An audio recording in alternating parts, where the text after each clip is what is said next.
Hi అందరికీ, ఎలా ఉన్నారు? Welcome back to my YouTube channel Chandana vlogs అండి. ఈరోజు వచ్చేసి గర్జల రెసిపీ చూపిస్తానండి. ఫస్ట్ ఒక బౌల్ తీసుకొని అందులో చపాతీ పిండి, సోడా, మళ్ళీ కొంచెం ఒక పించ్ అంత సాల్ట్, వాటర్ వేసుకొని పిండి బాగా నీట్గా సాఫ్ట్గా కలుపుకోండి. ఆ పిండి అంతా ఒకసారి కలుపుకున్నాక దాంట్లో ఇంకాస్త ఆయిల్ వేసుకొని కూడా కలుపుకోండి.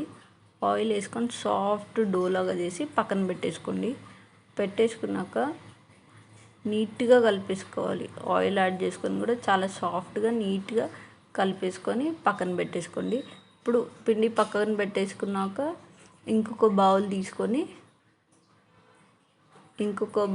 తీసుకొని అందులోకి ఒక కప్పు రవ్వ, ఒక కప్పు షుగర్, అంటే మీరు ఏ కప్తో తీసుకుంటున్నారో అదే కప్తో షుగర్ కూడా తీసుకోండి. అదే కప్తో కొబ్బరి కూడా తీసుకోండి. కొబ్బరి మట్టుకు పాత కుడక ఇవ్వమని అనండి.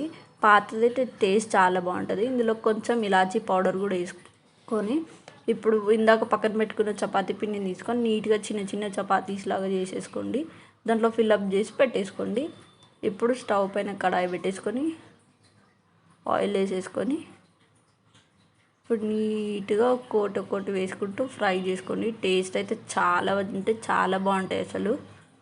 ఎందుకంటే ఇందులో పాత కొబ్బరి ఉంది కాబట్టి చాలా బాగుంటాయి. నేను జనరల్గా చేస్తుంటాను కానీ పాత కొబ్బరి వేయడం వల్ల ఇంత టేస్ట్ వస్తుందని నాకు కూడా తెలియదు అనమాట. ఒకసారి మీరు కూడా ట్రై చేసి చెప్పండి ఎలా ఉంది, ఏంటి, ఎలా వచ్చాయి అనేది.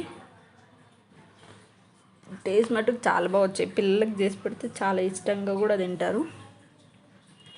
1 month వరకు స్టోర్ కూడా ఉంటాయి ఇవి. సింపుల్ ప్రాసెస్ అండి.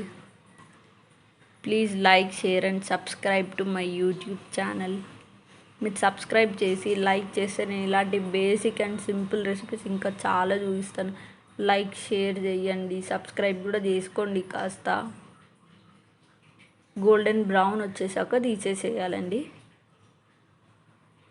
టేస్ట్ మటుకు చాలా బాగుంటాయి. ఒకసారి ట్రై చేసి చెప్పండి ఎలా ఉన్నాయి ఏంటి అనేది కూడా.